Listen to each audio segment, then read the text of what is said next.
Career helped me get the skills and certifications I needed to start a new life as an IT professional in months, not years. Earn the certifications that top employers are looking for right now. Visit mycomputercareer.edu and take the free career evaluation to see if it's time to spring into IT.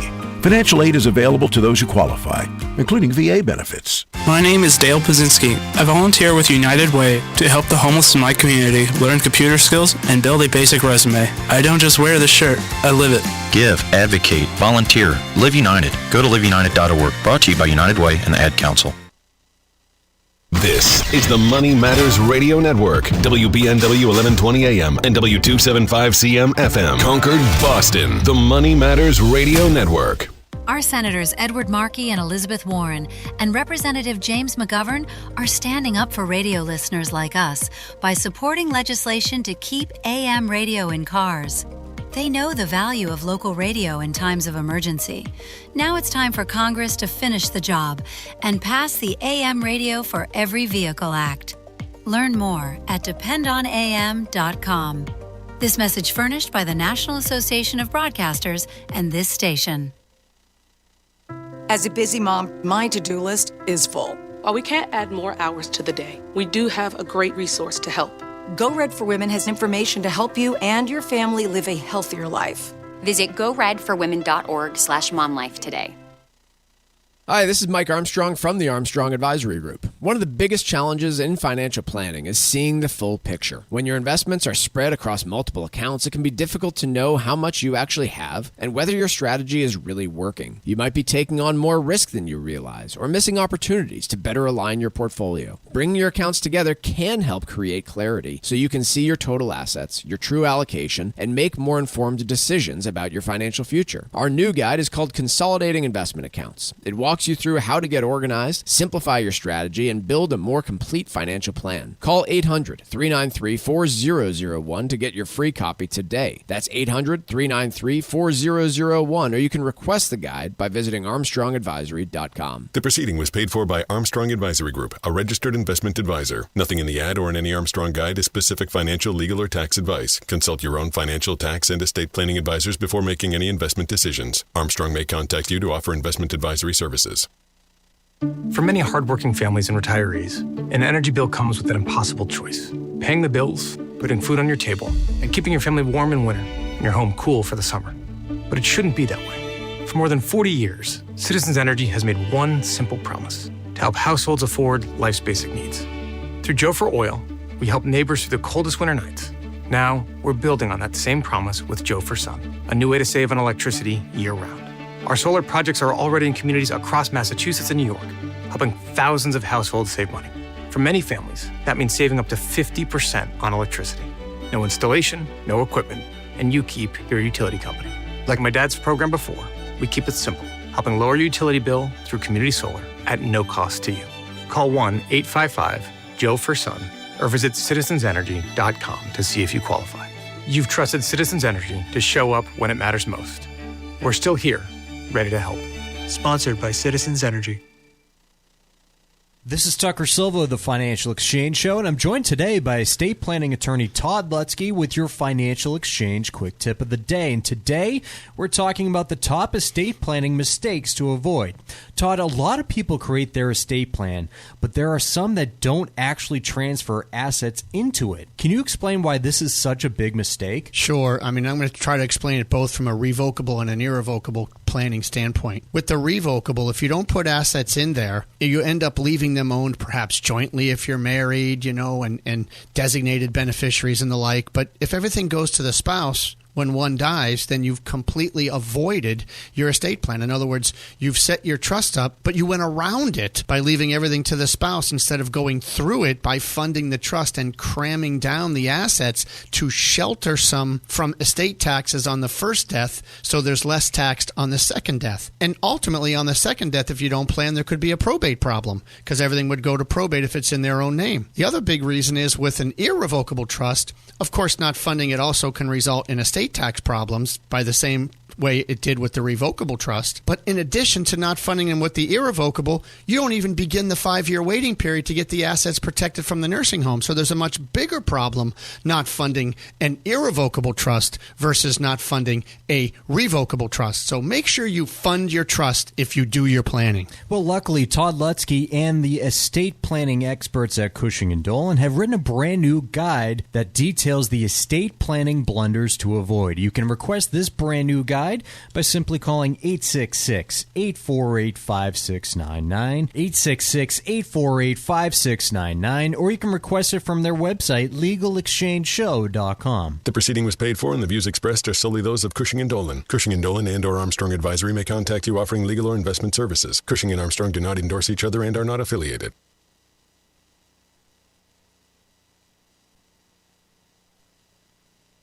The Financial Exchange is produced by Money Matters Radio and is hosted by employees of the Armstrong Advisory Group, a registered investment advisor. All opinions expressed are solely those of the hosts, do not reflect the opinions of Armstrong Advisory or anyone else. Investments can lose money. This program does not offer any specific financial or investment advice. Please consult your own financial, tax, and estate planning advisors before making any investment decisions. Armstrong Advisory and the advertisers heard on this program do not endorse each other or their services. Armstrong and Money Matters Radio do not compensate each other for referrals and are not affiliated. This is the Financial Exchange with Chuck Zodda and Marc Fandetti. Your exclusive look at business and financial news affecting your day, your city, your world. Stay informed and up to date about economic and market trends, plus breaking business news every day. The Financial Exchange is a proud partner of the Disabled American Veterans Department of Massachusetts. Help us support our great American heroes by visiting dav5k.boston and making a donation today. This is the Financial Exchange with Chuck Zodda and Marc Fandetti. Chuck, Mark, and Tucker with you here, and as we kick things off today, I want to talk a little bit about just what popped up this morning at around 8:30 this morning. Iranian state TV says that they have received a draft unofficial framework for a memorandum of understanding with the United States on a potential deal. And again, I caution everyone, like, this is a draft, like, it's Iranian state media that's reporting this, so who even knows if their reporting of it is accurate. But I bring it up simply because it did move at least the bond market and oil market in pre-market trading. No real move in equities as a result of this, but we did see some wiggles in the bond market and oil market.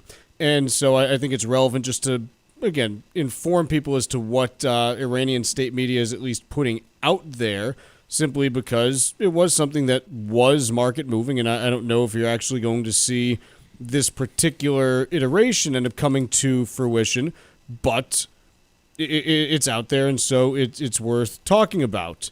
Here are the details that they put out. U.S. military forces would withdraw from the vicinity of Iran. U.S. Navy lifts its blockade. Iran commits to restoring the number of commercial transit ships through the Strait of Hormuz to pre-war levels within 1 month. Military vessels are not included in this agreement. The management and routing of ship traffic through the Strait of Hormuz will be handled by Iran in cooperation with Oman. And if a final deal is reached within 60 days, the agreement will be approved in the form of a binding UN Security Council resolution. So there's a lot of stuff that isn't included in there, such as anything nuclear related. There's not much in the way of specifics, but again, this is Iranian state media reporting on this.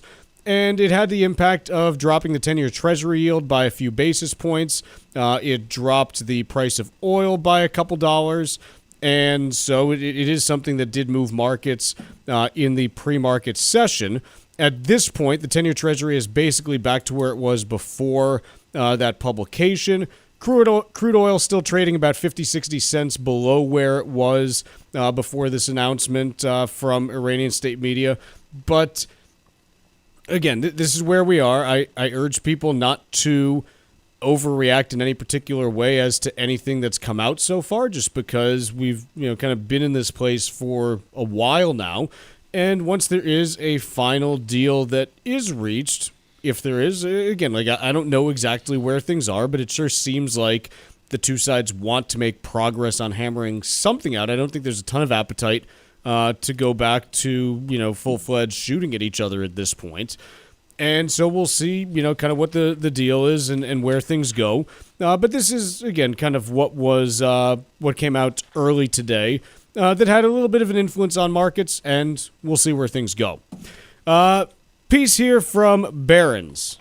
Why you feel so much worse about the economy today than during the 1970s. What's the crux of this piece, Mark? Well, thankfully they summarize it because this piece is ponderous, and I didn't get through it after thinking about many of the reasons that researchers have already isolated. You thought about reading it and then decided Honestly, I have better use of my time. In the age of, the stack is large, and some of this stuff, well, anyway, we'll dig into other stuff as the show progresses, but why they don't use more charts and bullet point summaries in articles like this, particularly in the age of AI when it's easy to distill. Go on the website, there's charts on there for this item. Yeah, but just like make it all about the graphics and a few key. I'm not going to get into editorial criticisms of financial journalism. I guess I already did. So consumer sentiment is plumbing the depths. We know this. It's widely reported. People are dissatisfied with gas prices, with select food items, also something we know. So this to me was just a rehash of so-called soft measures of how people feel about things. That's a little bit redundant. I guess I wanted to point out that the likely real culprit is that real wages have more or less been stagnant since I want to say since like 1970. That's not fair because they're up about like 25% since then. But when you compare it to the post-war, the immediate post-war period when real wages doubled because productivity was proceeding at a brisk clip. I got a bone to pick with you on it, though. Yeah, go ahead. I got a bone to pick with you on it. I don't claim to really know. So here's what we've got. When we talk about real wage growth, the series that I use is median weekly real earnings. Is that a fair one to look at? Different researchers use different series, but yeah, go ahead. It's the one that I'm going to use here. Yeah. So back in, and again, this is adjusted for inflation and everything. Back in 1979, that series came in at a reading of 335. I'm assuming that is dollars. In 2014, it came in at a reading of 330, which, as you indicated, means that from 1979 to 2014, there was no real wage growth. You had some wiggles up and down and things like that, but you had a 35-year period of no real wage growth. From 2014 through 2019, then, we saw real wages go from 330 up to 360. Almost 10% real wage growth during the back half of the 2010s, kicking off, again, late 2014, early 2015, and continuing through 2019. We then had the blow off in real wages because, remember, incomes of all kind are included in here, and so during the pandemic, we had all these transfer payments that went out, and so you saw income go through the roof because inflation dropped and everyone got stimulus checks. Got it. We then saw the suck of 2021 and 22. This was the economy that people really hated because real wages went from 376 in Q4 of 2020 down to 359 in Q2 of 22. So you saw a 3 to 4% decline in real wages during that time. That's a problem. That makes you feel bad. Hey, I'm earning more, but inflation's moving up faster, and so I have less spending power. The piece that is interesting to me on this is Q2 of 2022 is when this series bottomed recently at 359. It has then risen basically for the last 3.5 years now. It's now at 376. I did the math so that you at home don't have to. When you do the math out, that is 4.7% real wage growth over the last 3.5 years. And yet everyone hates this economy. So what's the... I'm sorry, when did you start that series? This was since Q2 of 22. So from 1980 to present, what's been the real wage growth according to that series? About 10%. Yeah, okay. So but again, no one now is judging like based on, hey, like the economy was bad in the I'm talking, hey, recent history, the last 3 years now. Real wages have actually gone up by about 1 to 1.5% a year. And yet people are still sitting here going, this economy sucks. Yeah, I guess my point was it's because of the cumulative effect of sluggish, and it has been sluggish, real wage growth. I don't buy that. In the modern I don't buy era that. relative to... The reason I don't buy that is because you can look through that... I can look at the consumer sentiment data over the period in which real wage growth was sluggish, and it never got to here. These surveys, specifically, the two that are out there, the big ones, you got the University of Michigan Consumer Sentiment and Conference Board Consumer Confidence. Mm-hmm. I am convinced that the Consumer Sentiment Survey from University of Michigan is broken. Okay. They changed their methodology to online only about 2.5 years ago, and ever since then, they have just been printing consistently Americans feel worse about the economy than pretty much they ever have. It's been just like a steady downtrend there. I'm convinced that survey is broken. Okay. The Conference Board one, when we take a look at the data there, the consumer confidence data has weakened in the last several years, but it is still showing a significantly higher reading than the Great Recession and things along those lines. They've maintained a more consistent process and everything. And so this, I can support that, hey, Americans don't feel as good about the economy right now as they did in 2017, 18, and 19, when things were low unemployment and low inflation. I cannot get behind a survey that says Americans feel worse about the economy now than 2008. Yeah, I wouldn't try to compare across periods. I think that's tricky because the sample. But that's what everyone does. Yeah. And quite, I just think that I think the Michigan survey is broken. Yeah, I don't know enough about it to say whether it's broken. I mean, I can tell you if you're getting results that say Americans are less optimistic now than any other time we've done this survey, which includes the 1970s, early 1980s, bursting of the tech bubble, financial crisis, COVID. Something's wrong because I've said this before.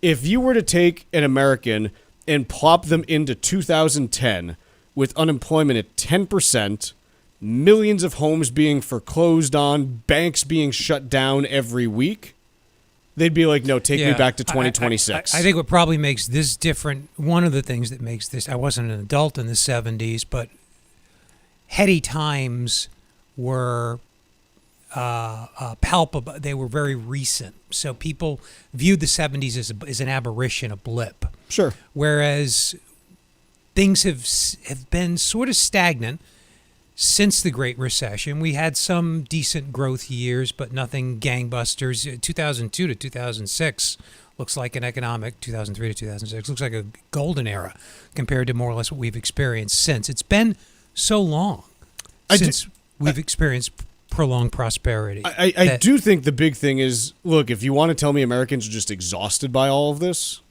Yeah, maybe that's what I'm trying to say. The last 7 years has just been exhausting. Yeah. 2020, pandemic.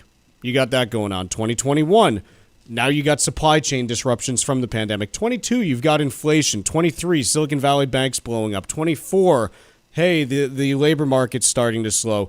25, you got tariff things that everyone's worried about. 26, you got Middle East stuff. Every year for the last 7 years has been something pretty big that we've had to deal with.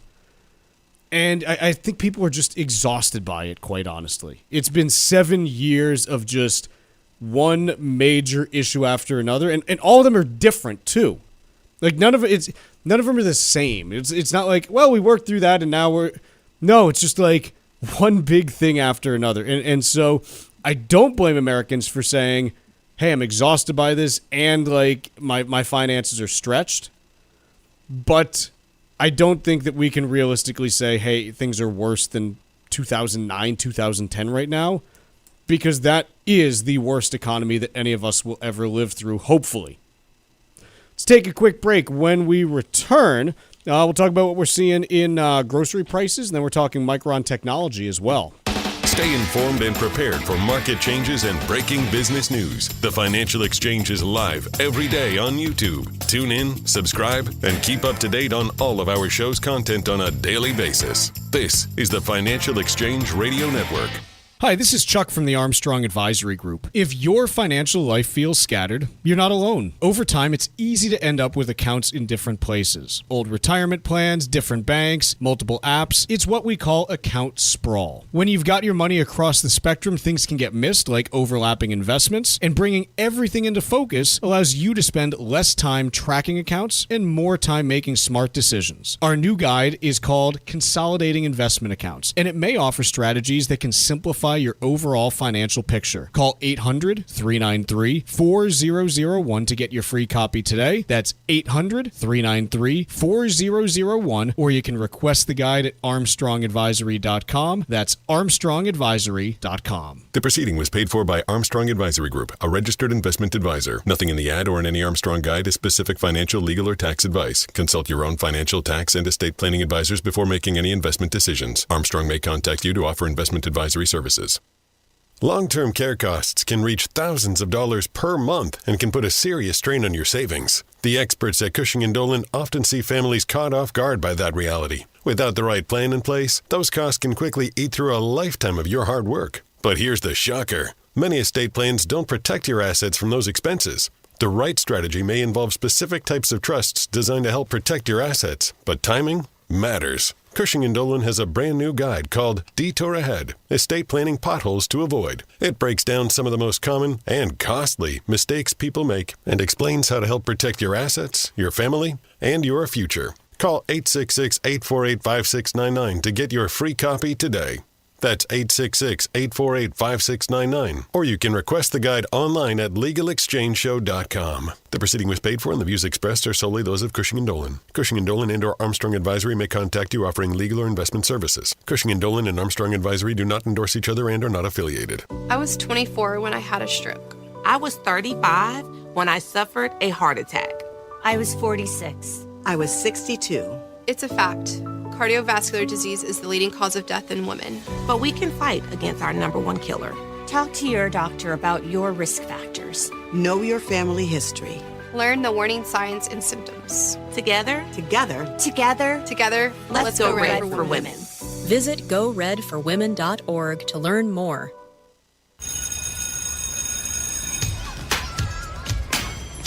Here at the Massachusetts Department of Elementary and Secondary Education, we are committed to all students not only attending, but succeeding at school. Your presence is powerful.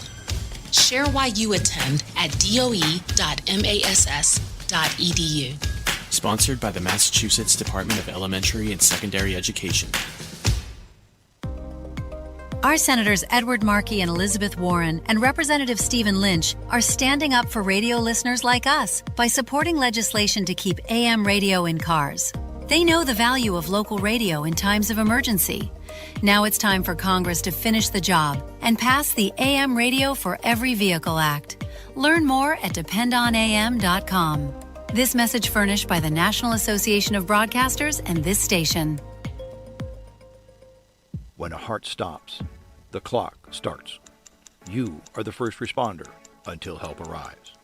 In that moment, 4 minutes equals brain damage. 6 minutes equals too late in an emergency. The first responder is you. We need you. Will you be ready? Learn CPR. Visit heart.org/nation. That's heart.org/nation.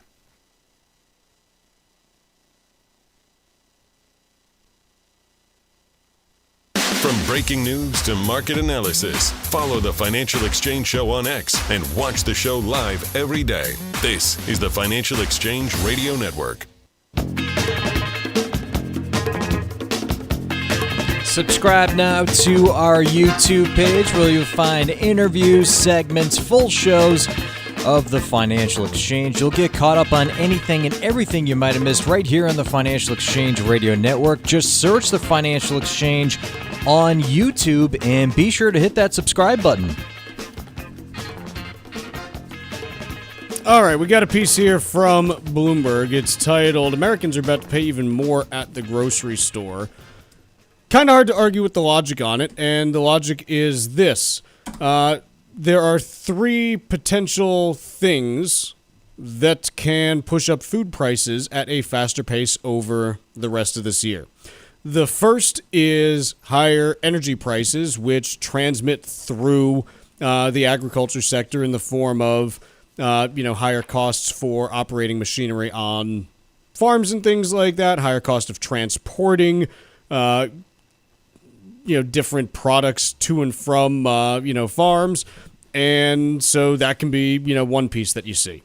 The second is shortages of key fertilizers and things like that reduce crop yields either for human consumption or as feedstock for livestock.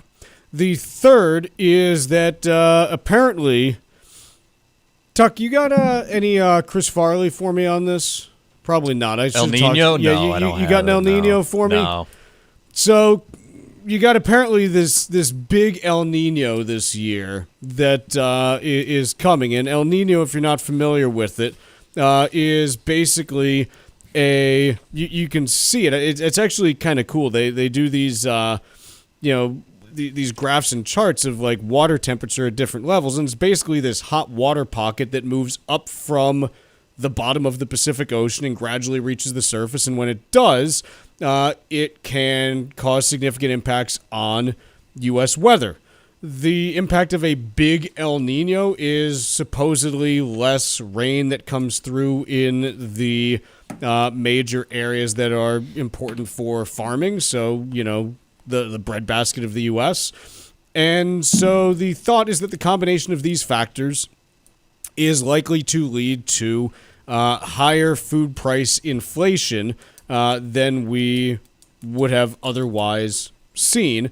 At this point right now, food as a whole is up 3.2% year over year. But you did see a big move in the last month of 0.5% for the month of April. And you play that out and say, hey, even if April is what we get continuing, now you're talking about food prices rising 6% going forward, for over a 12-month period. And that obviously, gets people to a pretty uncomfortable place. When you're starting at 4% year-over-year inflation and higher rates if you annualize the last few months, sure. It's kind of alarming. I mean, I'm being, trite. I'm not really saying anything insightful. No, there's not much else you can do about it. So what is the Fed? I guess we'll talk monetary policy later. But it always, to me, comes back to the Fed and what it should do. We're faced with oil price shocks, which are feeding into this problem, and idiosyncratic factors are compounding it. It is reminiscent of the early 1970s. I say this every time we talk about the early 70s, but there was like an anchovy shortage. Anchovies are apparent. I'm laughing because it's funny in retrospect. How does one have an anchovy shortage? Well, they just disappeared. The population of anchovies, apparently they migrate to somewhere. Anchovies migrate. Well, wow, this something is like amazing. that.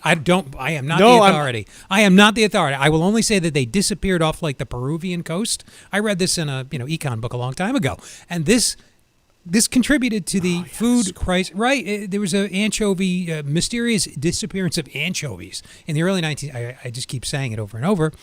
I don't know why, in the early 1970s, and it contributed to the inflation spike of 73, 74. I guess my point is, when it rains, it pours sometimes, and this is why it's so important for the Fed to get inflation down to its target before declaring victory, and it never did that in the most recent episode. So, again, we'll see where food prices go, but these are kind of the key ideas behind why food prices may see their price increases accelerate over the next 6 to 12 months. Whether it actually plays out like that, open question, but it's something that I think a lot of people are watching now because, again, this is stuff that a lot of it you can't really do anything about. We don't have an anti-El Nino team, to the best of my knowledge. Let's take a quick break here. When we come back, we got Wall Street Watch, and then Todd Lutzke joins us. Get your estate planning questions ready. Like us on Facebook and follow us on Twitter @TFE Show. Breaking business news is always first, right here on the Financial Exchange Radio Network. Some of the biggest estate planning mistakes are the ones you don't even know you're making. At Cushing & Dolan, they've seen it all. Plans that aren't complete, that only rely on a will or lack of funding of a trust. These are the kind of mistakes that can lead to probate, unnecessary taxes, or even putting your assets at risk. As your life changes, so should your estate plan. Marriage, grandkids, new assets, and even changes in tax law can impact how your plan should be structured. That's why Cushing & Dolan created a brand new guide called Detour Ahead, Estate Planning Potholes to Avoid. It walks you through the most common and costly mistakes and how to help protect your assets, your family, and your future. Call 866-848-5699 to get your free copy today. That's 866-848-5699. Or you can request the guide online at LegalExchangeShow.com. The proceeding was paid for and the views expressed are solely those of Cushing & Dolan. Cushing & Dolan and/or Armstrong Advisory may contact you offering legal or investment services. Cushing & Dolan and Armstrong Advisory do not endorse each other and are not affiliated. In Massachusetts, summer starts at the farmers market. Longer days, fuller tables, and the best local food coming in fresh each week. Find just packed produce, responsibly raised meats, small batch cheeses, fresh caught seafood, and thoughtfully made goods. It's where neighborhoods come together and local food shines. Stop by your market this season and support farmers and makers across the state. Sponsored by Mass Farmers Markets. Growing farmers markets across Massachusetts. Find your local market at massfarmersmarkets.org. In a heartbeat, you could be the difference. Marc collapsed from cardiac arrest. 9 out of 10 people who suffer cardiac arrest outside the hospital don't survive. It took 30 minutes of chest compressions to finally feel a pulse. Most of the time, it's because no one nearby performs CPR. But together, we can change that. Extraordinary things happen when people take action. A small step, a simple skill, a life-saving moment. HeartWalk brings communities together to create health and hope for every heartbeat. Every walker who joins HeartWalk, every dollar donated, means more people trained in CPR, more research, and more life-saving moments for everyone. Take the first step and register for your local HeartWalk. Extraordinary starts with you. Join HeartWalk today. Find your local HeartWalk at heartwalk.org. Environmental nonprofit Ocean River Institute is working with communities to tackle climate change with nature-based solutions that feature slowing water down and building more soil with grasses and plants. Research indicates that people acting in their own neighborhoods can build an inch of soil in a year and slow sea level rise down by as much as 25%. Please visit oceanriver.org for more information on opportunities to make a difference and go the distance for savvy stewardship of a greener and bluer planet Earth. Hi, this is Chuck and Mike from the Armstrong Advisory Group, and we have a guide available this month titled Consolidating Investment Accounts.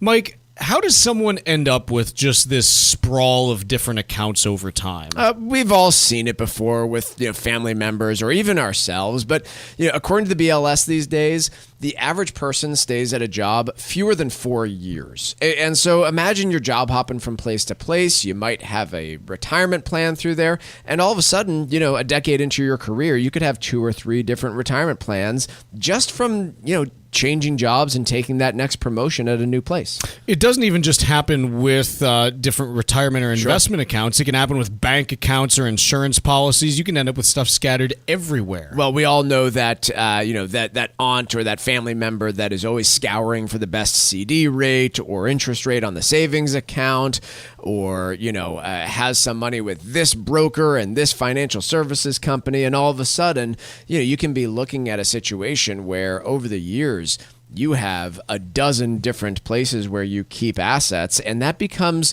more and more complicated to ensure that your spouse is on there, that you have beneficiaries aligned properly, and that you can actually monitor these things.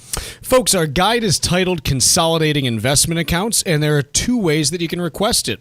The first is by calling 800-393-4001. The second is by going to armstrongadvisory.com. That phone number again is 800-393-4001, or you can request it online at armstrongadvisory.com. The proceeding was paid for by Armstrong Advisory Group, a registered investment advisor. Nothing in the ad or in any Armstrong guide is specific financial, legal, or tax advice. Consult your own financial, tax, and estate planning advisors before making any investment decisions. Armstrong may contact you to offer investment advisory services.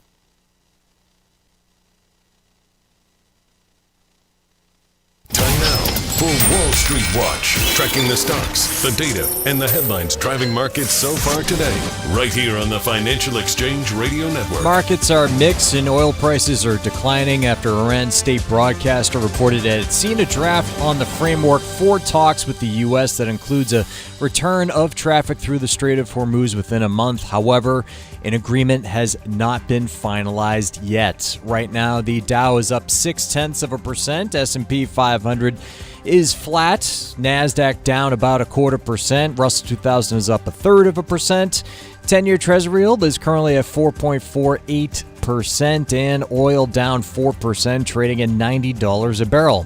Well, after yesterday's milestone for Micron, where the chipmaker surpassed $1 trillion in market valuation, Micron stock today down just over 0.5%. Meanwhile, cybersecurity company Zscaler offered a cautious outlook for its full fiscal year, citing increasing memory costs and changes to its sales leadership. Shares are plunging 30% on that news.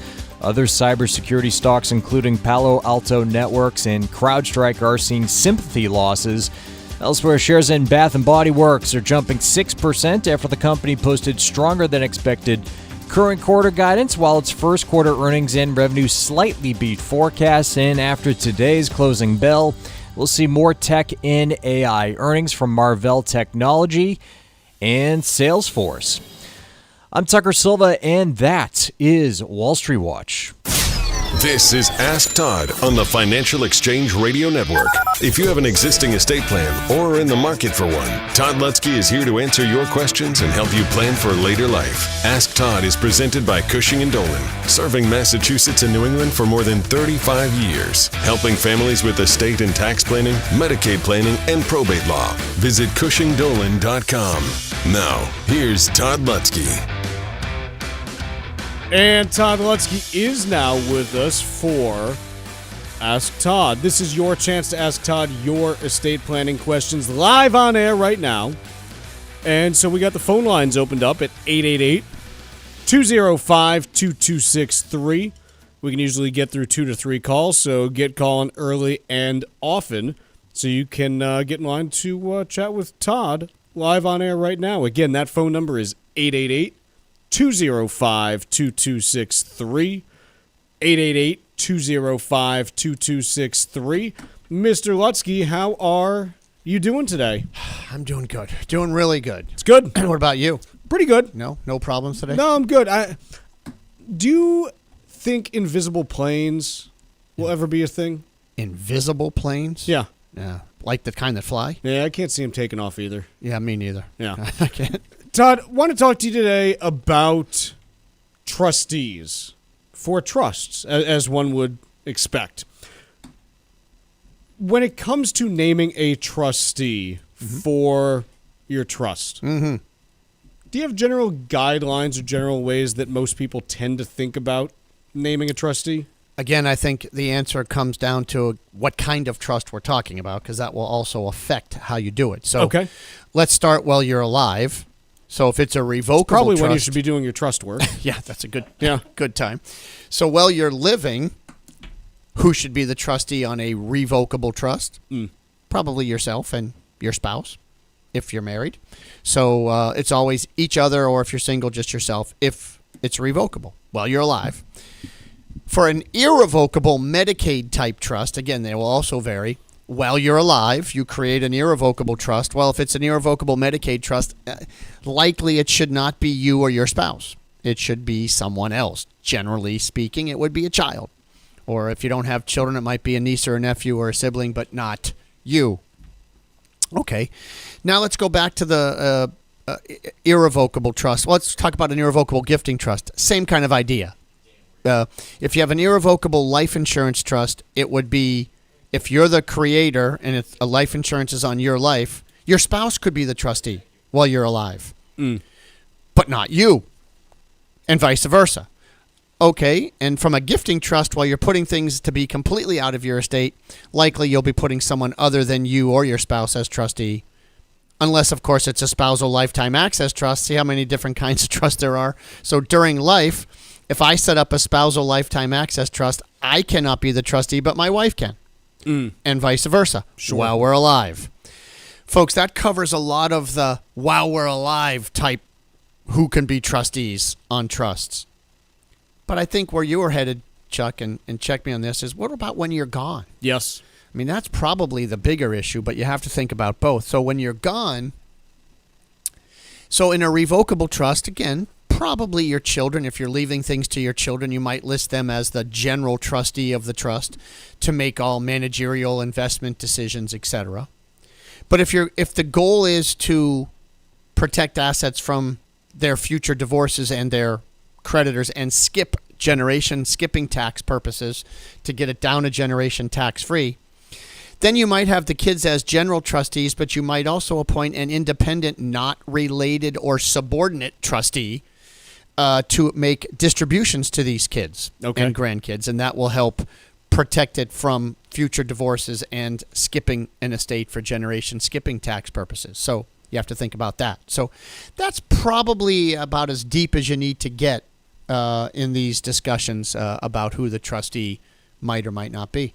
Talking with Todd Lutzke from Cushing & Dolan. Still have room on the phone lines for your estate planning questions for Todd. 888-205-2263 is the number. Again, that is 888-205-2263. We're going to take a quick break, but when we come back, we are getting right to your questions with Todd. That phone number again is 888-205-2263. One more time, 888-205-2263. Ask Todd with Todd Lutzke every Wednesday at 10:30, only here on the Financial Exchange Radio Network.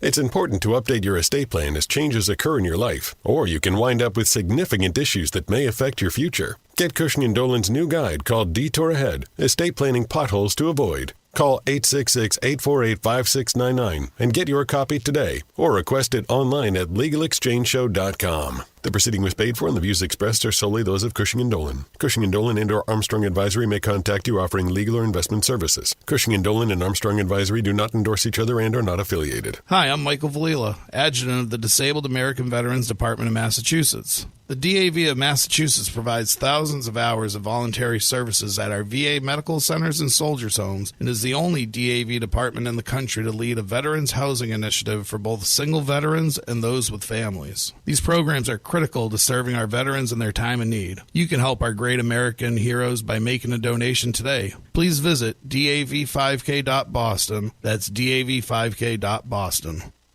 Hi, this is Mike Armstrong from the Armstrong Advisory Group. One of the biggest challenges in financial planning is seeing the full picture. When your investments are spread across multiple accounts, it can be difficult to know how much you actually have and whether your strategy is really working. You might be taking on more risk than you realize or missing opportunities to better align your portfolio. Bringing your accounts together can help create clarity so you can see your total assets, your true allocation, and make more informed decisions about your financial future. Our new guide is called Consolidating Investment Accounts. It walks you through how to get organized, simplify your strategy, and build a more complete financial plan. Call 800-393-4001 to get your free copy today. That's 800-393-4001, or you can request the guide by visiting ArmstrongAdvisory.com. The proceeding was paid for by Armstrong Advisory Group, a registered investment advisor. Nothing in the ad or in any Armstrong guide is specific financial, legal, or tax advice. Consult your own financial, tax, and estate planning advisors before making any investment decisions. Armstrong may contact you to offer investment advisory services.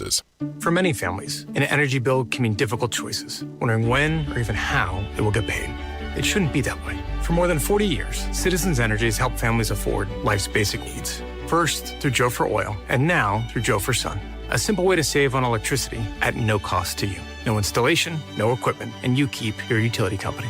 We keep it simple and help you lower your utility bill. Call 1-855-JOE-FOR-SUN or visit citizensenergy.com to see if you qualify. Sponsored by Citizens Energy. Our Senators Edward Markey and Elizabeth Warren and Representative Lori Trahan are standing up for radio listeners like us by supporting legislation to keep AM radio in cars. They know the value of local radio in times of emergency. Now it's time for Congress to finish the job and pass the AM Radio for Every Vehicle Act. Learn more at dependonam.com. This message furnished by the National Association of Broadcasters and this station. When a heart stops, the clock starts. You are the first responder until help arrives. In that moment, 4 minutes equals brain damage. 6 minutes equals too late in an emergency. The first responder is you. We need you. Will you be ready? Learn CPR. Visit heart.org/nation. That's heart.org/nation. Let's talk LDL. AKA bad cholesterol. The higher your LDL cholesterol, the higher your risk of a heart attack or stroke. Your health matters. Know your number. Talk to your doctor and get your cholesterol checked. And learn how to help lower your LDL bad cholesterol. Because your health is in your hands. Find out more at heart.org/LDL.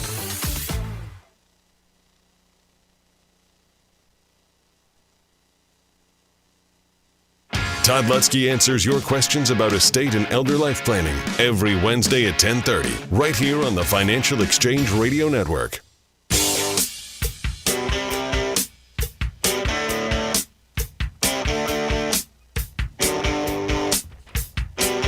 Still got room on the phone lines for your questions for Todd. 888-205-2263. That number again is 888-205-2263. Let's go to Dan in Peabody.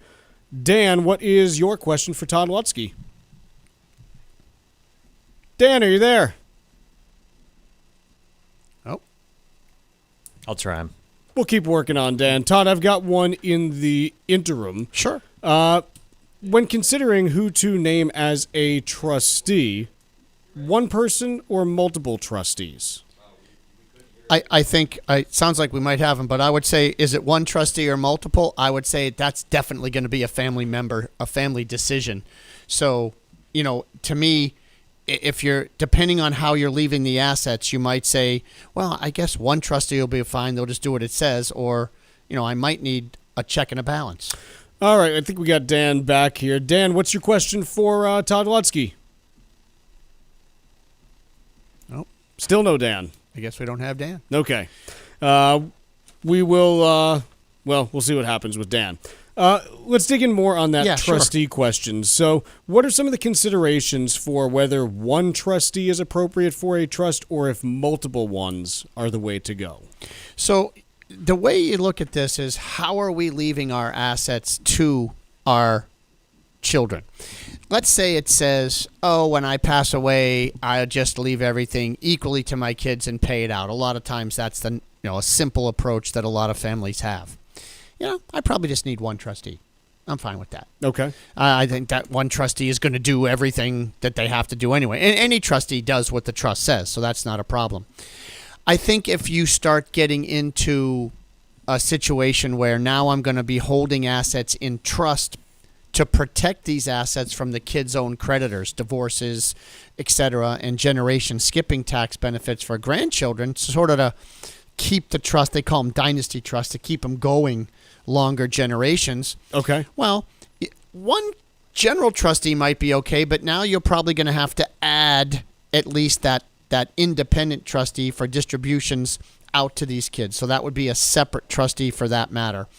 Now, when you're doing this, if you've got 3 separate buckets for 3 kids and you only have one trustee, you might say, well, maybe I don't want one to feel like it's, in control of everything, even though you can't rob Peter to pay Paul in these separate buckets. You can add another one. It doesn't gain a lot. I mean, I don't think you ever need to put 3 and 4 trustees on at one time. I think that just creates almost like it's almost very hard to get anything done if you need multiple too many trustees. Signatures and everything, yeah. Too many signatures. I think at the end of the day, our trusts usually say that it requires the majority of the trustees to act once the donor is gone. So if you have 2, it's unanimous. If you have 3, then you got to worry, are we ganging up on one? So you kind of have to watch all of those things. But at the end of the day, folks, I think, planning is very important, and these are potholes that Chuck is actually talking about. These are potholes to avoid. When you do your estate plan, think about who the trustee should be. I think one of the biggest potholes to avoid is not funding your trust. I think for people that have done their plan already, but have life events like what? It's been 10, 15 years since I did my plan. It's been, I've got a spouse who died. Don't I have to make adjustments to my plan after one spouse dies? Yes. We decided to move to Florida or New Hampshire to avoid estate taxes. Do I need to adjust my plan? Yes. Right? So there's so many life events that might cause you to adjust an existing plan. This guide can help you look for those. People who haven't done their planning, very important to get it so you don't run into potholes while you're going forward. Like what? How do I pick a trustee? Don't rely on a will.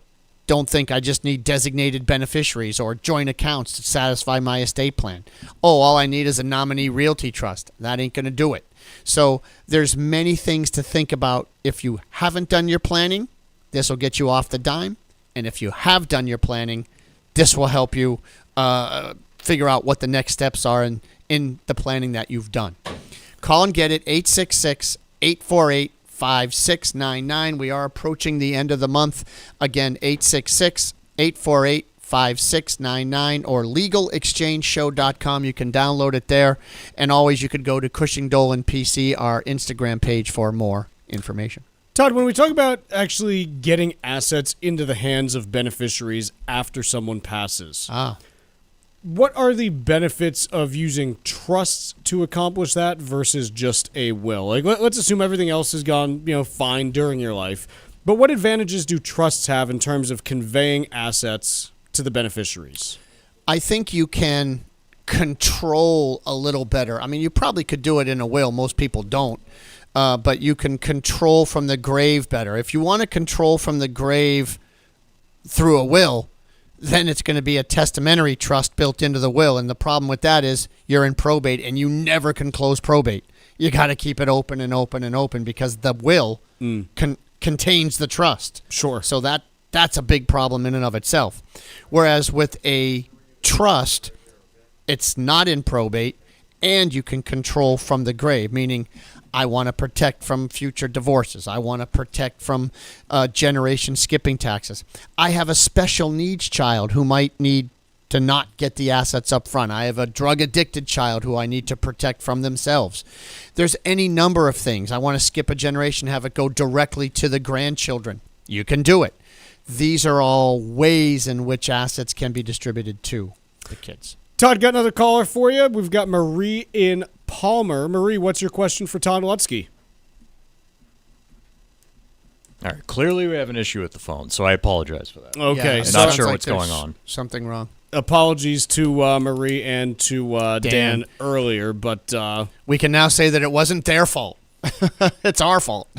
It's I'm not going to let them completely off the hook. Okay. No, I will. Yeah. So when we're talking about, beneficiaries then, and the idea of, controlling beneficiaries from beyond the grave, what does that look like in practice? What does that mean? So you basically would say the trust wouldn't end. You would create a separate account in the name of the trust, get ID numbers for that account. It becomes a real issue, right? It becomes a real entity, and you retitle things just like you retitle when you talked about funding earlier, Chuck. Funding a trust while you're alive, yeah. Similar when you die. You fund the new buckets that are created inside the trust. Example, Todd Lutzke Family Trust, FBO share, Alexa. Okay, great. That's a child. You've got an FBO share. You get an ID number. You attach it to that share, and then that share starts owning things. And then that's kind of how it works. Right now it's a separate entity, and you can use that document to govern how distributions are made, when they're made. They follow all the language that's in there. So I think that answers that. Okay. And when we look at let's look at someone who just has done a will. So some of that stuff obviously you can't do. What are the other issues with using a will as opposed to a trust as your primary estate plan? I think the biggest issue with having just a will is the fact that everything goes to probate. Like example, I was dealing with a case the other day where someone came in and they said that someone had passed actually, and they had, had designated beneficiaries set up on their accounts to go to a child. Then they wanted to change that and have the designated beneficiaries go to their grandkids and skip the child. Well, you can do that, and they said, well, I know. Well, they'll update their will, and they updated their will to address that those assets are to go to the grandchildren. Folks, understand this. This is a problem, I think, Chuck, that if you update your will to address assets that you've already put a designated beneficiary on, that's not helpful. Why? Because assets that go to probate have to be in your name alone with no designated beneficiary, and those are the only assets addressed in your will, which is why you can't avoid probate with a will. But if you went ahead and then changed the designated beneficiary on the accounts to grandkids, well, that's never going to get in the will anyway. That's going to completely avoid probate, which is great, but it goes directly to the grandkids. So you got to be consistent in what you're doing. If you're going to leave assets through your will and you want to direct how they go, you better make sure that those assets don't have designated beneficiaries listed on them. Otherwise, they will accidentally maybe avoid probate and find their way to the beneficiary. And your will really didn't accomplish what you thought it would. So no. I think those are kind of things that you need to think about with a will. I think ultimately a will is a won't. It doesn't do nearly what a trust could do. Mr. Lutsky, as always, we appreciate you joining us today. Thanks so much for taking the time. Always a pleasure. Thank you.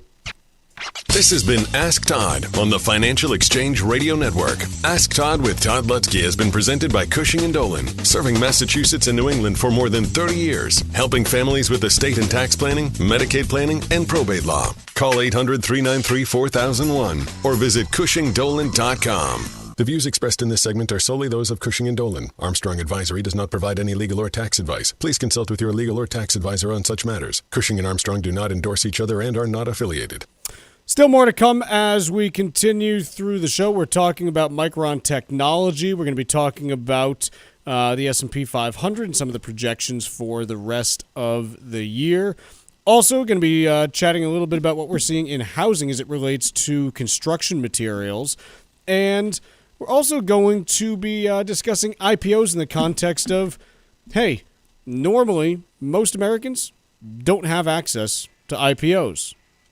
How is it that has come to pass? Is that something that should be changed in light of, some big ones that are coming down the road? We're talking about all that and more in just a little bit.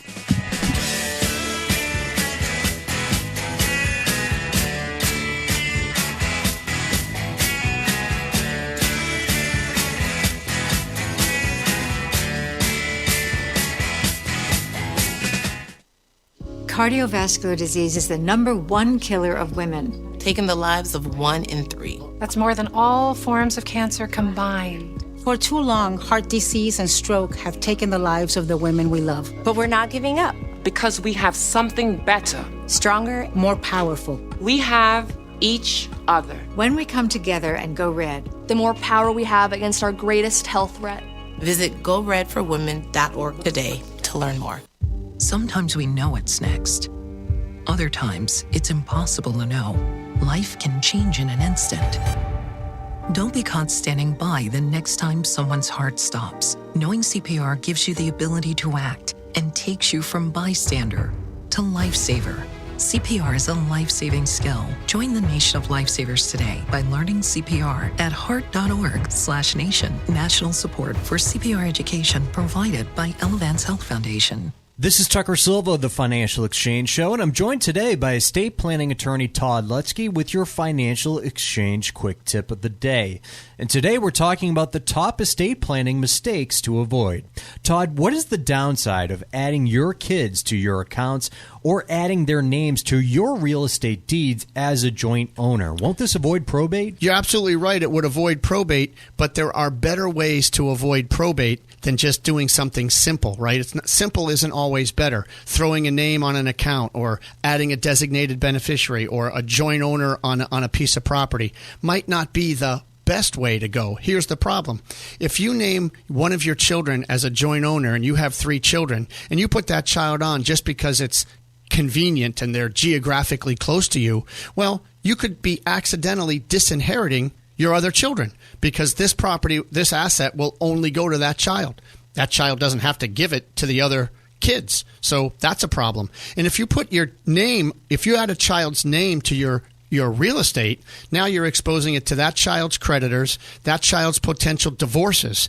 That's never good. And plus, you've lost control over it. If you try to sell it, you need that kid's permission, and half the money would go to that kid. Please, folks, set up a trust, fund your trust much better than just trying to do it shorthanded and just give away assets or adding names to accounts. Todd Lutzke and the estate planning experts at Cushing & Dolan have written a brand new guide that details the estate planning blunders to avoid. You can request this brand new guide by calling 866-848-5699. That's 866-848-5699, or you can request it from their website, legalexchangeshow.com. The proceeding was paid for, and the views expressed are solely those of Cushing & Dolan. Cushing & Dolan and or Armstrong Advisory may contact you offering legal or investment services. Cushing and Armstrong do not endorse each other and are not affiliated. This is the Money Matters Radio Network, WBNW 1120 AM and W275 CM FM. Concord, Boston, the Money Matters Radio Network.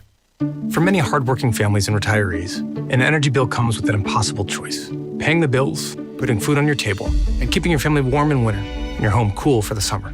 But it shouldn't be that way. For more than 40 years, Citizens Energy has made one simple promise: to help households afford life's basic needs. Through Joe for Oil, we help neighbors through the coldest winter nights. Now, we're building on that same promise with Joe for Sun, a new way to save on electricity year-round. Our solar projects are already in communities across Massachusetts and New York, helping thousands of households save money. For many families, that means saving up to 50% on electricity. No installation, no equipment, and you keep your utility company. Like my dad's program before, we keep it simple, helping lower your utility bill through community solar at no cost to you. Call 1-855-JOE-FOR-SUN or visit citizensenergy.com to see if you qualify. You've trusted Citizens Energy to show up when it matters most. We're still here, ready to help. Sponsored by Citizens Energy. Environmental nonprofit Ocean River Institute is working with communities to tackle climate change with nature-based solutions that feature slowing water down and building more soil with grasses and plants. Research indicates that people acting in their own neighborhoods can build an inch of soil in a year and slow sea level rise down by as much as 25%. Please visit oceanriver.org for more information on opportunities to make a difference and go the distance for savvy stewardship of a greener and bluer planet Earth. Let's talk LDL. AKA bad cholesterol. The higher your LDL cholesterol, the higher your risk of a heart attack or stroke. Your health matters. Know your number. Talk to your doctor and get your cholesterol checked. And learn how to help lower your LDL bad cholesterol. Because your health is in your hands. Find out more at heart.org/LDL. Our Senators Edward Markey and Elizabeth Warren and Representative James McGovern are standing up for radio listeners like us by supporting legislation to keep AM radio in cars. They know the value of local radio in times of emergency. Now it's time for Congress to finish the job and pass the AM Radio for Every Vehicle Act. Learn more at dependonam.com. This message furnished by the National Association of Broadcasters and this station. This is Michael Valila, Adjutant of the Disabled American Veterans Department of Massachusetts. The DAV of Massachusetts has helped me and countless others adjust to civilian life through a variety of incredible programs. Through our local Veterans Assistance Program, we provide necessary services to veterans and their communities, such as food shopping, landscaping, and companionship, but we need your support. You can help by making a donation today. Please visit dav5k.boston. That's dav5k.boston. Hi, this is Chuck and Mike from the Armstrong Advisory Group, and we have a guide this month titled Consolidating Investment Accounts. Mike, what are some of the problems that people run into when they have accounts scattered everywhere? The first one is just difficult to maintain and monitor. I can't tell you how many times I've met with somebody who has a life insurance policy that still has their brother on it instead of their wife or their husband, for example.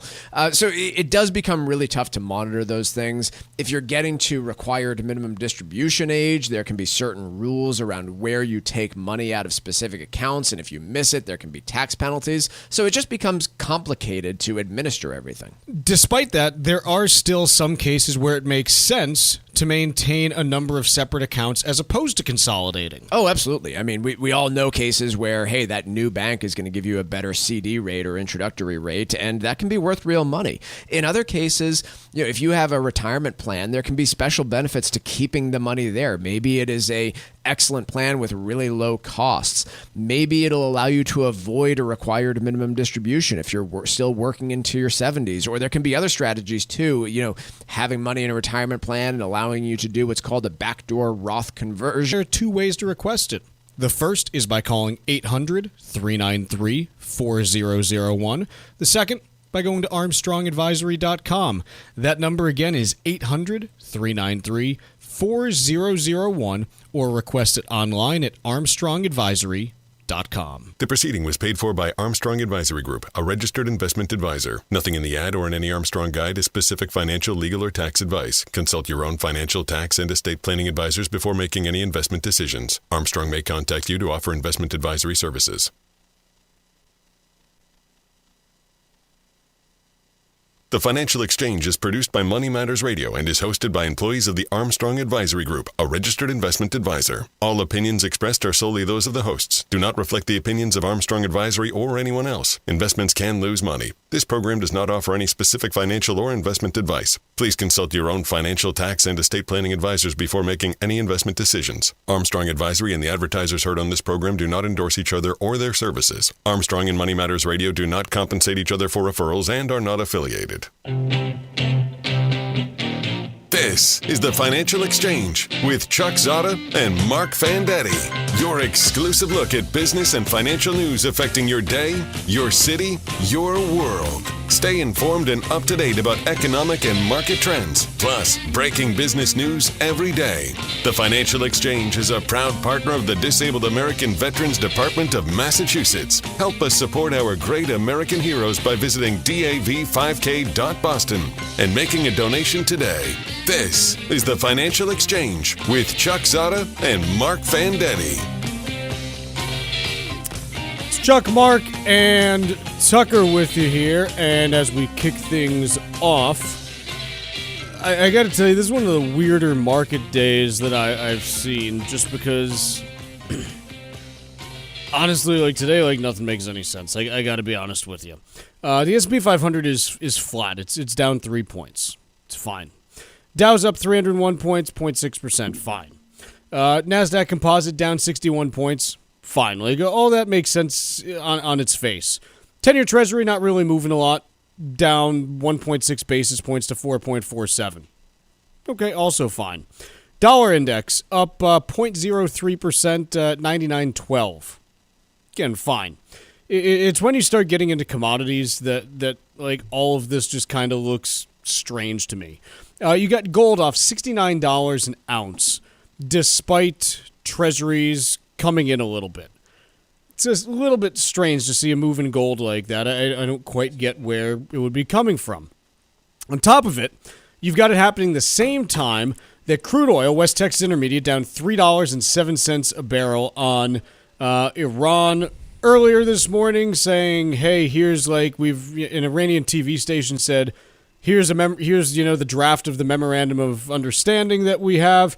The U.S. just came out. The White House specifically denied it about a half hour ago. But either way, oil's down $3.10 a barrel right now. And oil and gold have basically been negatively correlated during this whole cycle. As oil goes, the opposite move has typically been what we've seen from gold. So the fact that they're moving in conjunction today is kind of like, okay, I don't really get what's going on there. On top of that, you take a look under the hood, semiconductor stocks are getting popped today by the tune of 2.5%. The best performing stuff, if you take a look at broad sectors and themes, you've got airlines. Okay, that makes sense in the context of oil. Home builders up 2%, even though the 10-year's not really moving at all. You've got again, this one's just been anything space related has been going nuts for the last couple weeks just because of excitement about the SpaceX IPO. And then you've got defense, consumer staples, and healthcare holding this thing up. So it's it's a weird rotation today. It's not like bad or good. It's just kind of, man, the correlations that have been in place for the last month or two aren't present today. And so it makes you wonder, like, is there some kind of regime shift afoot in markets and how they might move in the near future? Or is this just, hey, it's one day, it's towards the end of the month. And generally when you get towards like end of month trading, there's only 2 more trading days in the month after this. If you're looking at markets too closely, you end up, just missing the fact that it's end of month. Yeah. And sometimes there's just end-of-month rebalances that are taking effect, and it could be related to that. Because it's a good reminder that correlations are just averages. We often use a scatter plot, and a lot of you have seen them. We use that tool a lot internally because it's a neat way of visualizing them. And the points never lie along a straight line when you say something is positively correlated. There are always oddball pairings. And there's no law, and not that you said there was, but there's no law that says, for example, stocks and bonds have to move in different directions simultaneously. They do on average over long periods, which is why bonds are a helpful diversifier. Not part of the suite of examples that you gave, but it's a common one. But there are some days when they move together, and it's inexplicable. A researcher would just say, well, that's noise. It doesn't really convey anything. It's just sort of random. Mm-hmm. Yep. So that's what's going on in markets, and we will continue to watch things, but just kind of a weird day, quite honestly. Let's take a look at this piece from the Wall Street Journal. The Idaho chip maker that doubled to $1 trillion in 48 days. Now, normally you think about Idaho and chips, and you're thinking potatoes. Am I doing russets? Am I doing some reds, some yellows? You know what? Nope, we're talking about Micron Technology, which, got to be honest, until this story, didn't know that they were based in Idaho. No. I didn't know. Like, you hear Micron Technology, you're not thinking, Idaho. Like, No. Certainly I'm not. Good for them. But they went from $500 billion to $1 trillion valuation in 48 trading days, which is by far the fastest that we've ever seen. Now, some of the companies mentioned here, did this, 8, 10, 12 years ago. So you could make a case like, well, should you adjust for inflation? And guys, it doesn't matter. Inflation hasn't been high enough over this time period for this to be, relevant. When we talk about the next closest, we're talking Tesla and Broadcom, which did in like 250 days each. So it's not like, it's not like Micron Technology edged them out by a day or so. This is an absolutely massive run-up in this stock in a short period of time. And quite honestly, I think that this is kind of selling Micron short in terms of what they've done, just talking about this doubling, because when you actually look at the market cap of this thing, the doubling is just the latest. This was a stock that a year ago, last April, was worth $79 billion and now is north of $1 trillion. So it's like the doubling is capturing the last piece.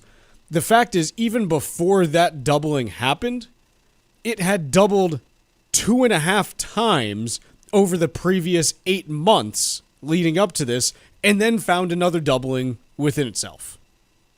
It's kind of remarkable. And the fact is, look, if you want to know why this is happening, yes, it is reminiscent, as I've said with semiconductors for a while.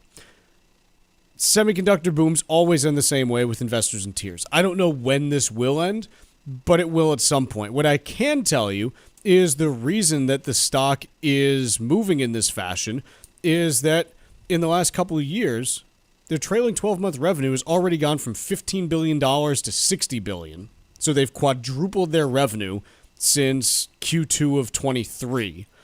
And the projections are pretty I'm not going to say they're rock solid, because you never know that they're going to realize them, but the projections are for significant additional revenue and profit growth over the next year or two. And if you believe that to be sustainable, then you would be dumb not to slap $1 trillion valuation on the company, because it sure looks like they are going to be able to print money. But that's how it always looks for semiconductor companies right before cheap international competition comes in, floods the market with supply, and has everyone screaming what happened by the time it's all done. Yeah, I think you have to buy into these, I'll just call them valuations, because behind the scenes, that's what's happening. The valuation's going up. income's gone up too, so that's not necessarily an unreasonable thing, but valuations are rising. And that only makes sense if you think investment in, I'll just say, AI stuff. I mean, data centers and the things necessary to get a data center up and running and to maintain it. If that clip will continue, if your answer to that is yes, then you're buying into some assumption about growth increasing, overall growth as a result of AI. So there are a lot of assumptions piled on. Walk me through, why am I buying into overall growth increasing? Well, don't you have to? Okay, so if I'm a shareholder, I care about free cash flow, I guess. I also care about one level up, cash flow from operations, right? Sure. Because I want to make sure that my company can sustain itself. Yes. Reinvesting over time without necessarily having to tap capital markets. And in order for that to happen, the orders have to keep coming. So you're talking about overall growth of the company. Now, I thought you were relating it to economic growth. Yeah, no, I was a little I was a little slippery there. You're right to pin me down, and I'm not sure that I want to take a stand. I think it's contingent on both, Chuck. I'm not saying it's not a plausible scenario, one that justifies the remarkable appreciation of Micron and the remarkable run-up in semiconductors generally, but you cannot deny the investment boom, overcapacity, economic slowdown, investment bust. I'm probably missing a few points in that cyclical. I want to say periodic, function, but whatever. But you can't deny that history. No, and this is the thing. Like I polled for the last 25 years. Give me, what's a company that you think of as like boring? Like Procter and Gamble, right? Like Procter and Gamble's any consumer boring. Staples. What else is not boring, but what else is just more consistent? Like let's even look at Microsoft. Okay, it doesn't have like that CapEx heavy history. Just as an example. So since 2000, here is what we've seen from I got Walmart, Microsoft, and Procter and Gamble. If we take a look at Walmart first.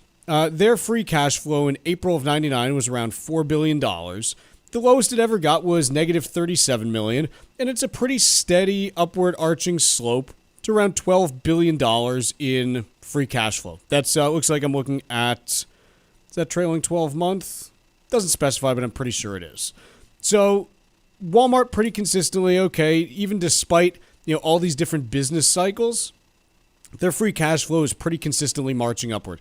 It's the exact same picture with Procter & Gamble, going from, around $2 billion in free cash flow in late 98 up to $15 billion today. Steady Eddie, just consistent.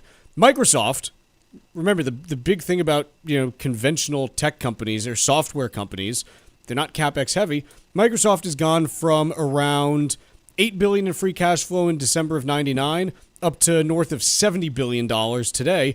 And it's been, again, through multiple cycles, just a steady, move up. Yeah, there's some little wiggles, but that's it. You then take a look at Micron, and this is the story of semiconductors.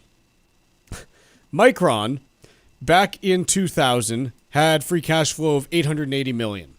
Then in the tech bubble went down to negative $699.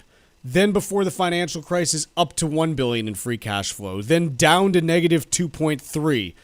Up to 2.4, down to 626, up to 3.2, down to 2.9, up to 8.5, down to 6.1. It's just that this is what happens to semiconductor stocks is their free cash flow. It doesn't consistently move up. It is these massive boom-bust cycles that you just see every 3 to 5 years as the technology evolves and the next thing comes and they have to retool and reshift. And this is why, despite what you're seeing now, at some point there will be a reckoning for all of these companies. It could be next week, next month, next year, next decade. I don't know. But this is what we see with semiconductor companies that makes them fundamentally different from a lot of other ones. Let's take a quick break. When we return, we've got trivia. Missed a show? You can find them on our YouTube page. The show streams live every day, but every hour is archived, including all of our most newsworthy interviews. Go to YouTube and search for the Financial Exchange Radio Show. Long-term care costs can reach thousands of dollars per month and can put a serious strain on your savings. The experts at Cushing & Dolan often see families caught off guard by that reality. Without the right plan in place, those costs can quickly eat through a lifetime of your hard work. But here's the shocker. Many estate plans don't protect your assets from those expenses. The right strategy may involve specific types of trusts designed to help protect your assets, but timing matters. Cushing & Dolan has a brand new guide called Detour Ahead, Estate Planning Potholes to Avoid. It breaks down some of the most common and costly mistakes people make and explains how to help protect your assets, your family, and your future. Call 866-848-5699 to get your free copy today. That's 866-848-5699. Or you can request the guide online at LegalExchangeShow.com. The proceeding was paid for and the views expressed are solely those of Cushing & Dolan. Cushing & Dolan and/or Armstrong Advisory may contact you offering legal or investment services. Cushing & Dolan and Armstrong Advisory do not endorse each other and are not affiliated.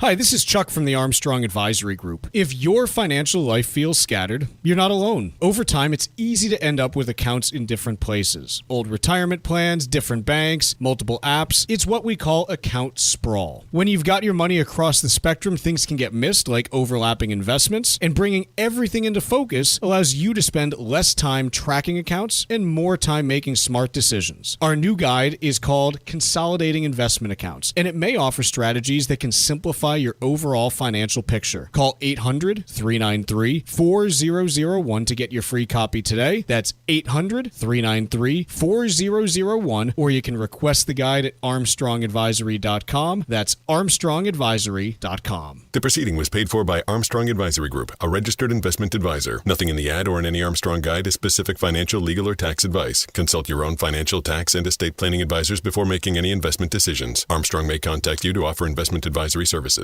Our Senators Edward Markey and Elizabeth Warren and Representative Jake Auchincloss are standing up for radio listeners like us by supporting legislation to keep AM radio in cars. They know the value of local radio in times of emergency. Now it's time for Congress to finish the job and pass the AM Radio for Every Vehicle Act. Learn more at dependonam.com. This message furnished by the National Association of Broadcasters and this station. As a busy mom to 4 kids, my to-do list is full. Trying to fit in exercise, eating right, and prioritizing self-care can feel next to impossible. While we can't add more hours to the day, we do have a great resource to help.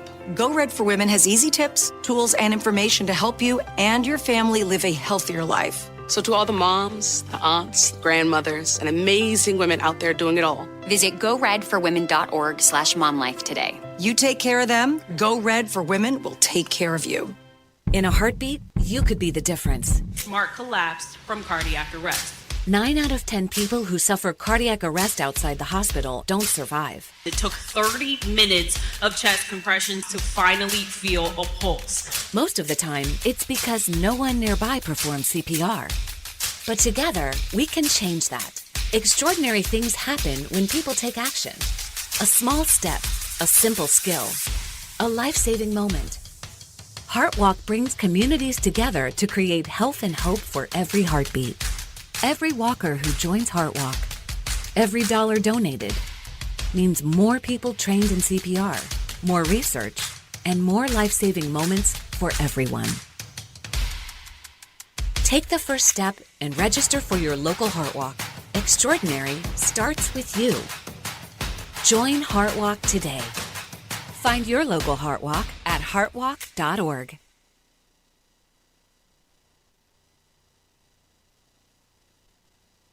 Text us at 617-362-1385 with your comments and questions about today's show, and let us know what you think about the stories we are covering. This is the Financial Exchange Radio Network. Time for trivia here on the Financial Exchange, and on this day in 2022, Top Gun Maverick hit theaters worldwide. Top Gun Maverick dominated the U.S. box office with returns of over $700 million worldwide. Top Gun Maverick came in second to another long-awaited sequel. So our trivia question today, which movie beat Top Gun Maverick in worldwide box office returns in 2022? Once again, which movie beat Top Gun Maverick in worldwide box office returns in 2022? Be the fourth person to text us at 617-362-1385 with the correct answer, along with the keyword trivia. and you win a Financial Exchange Show t-shirt. Once again, the fourth correct response to text us to the number 617-362-1385 with the correct answer, along with keyword trivia, will win that t-shirt. See complete contest rules at financialexchangeshow.com.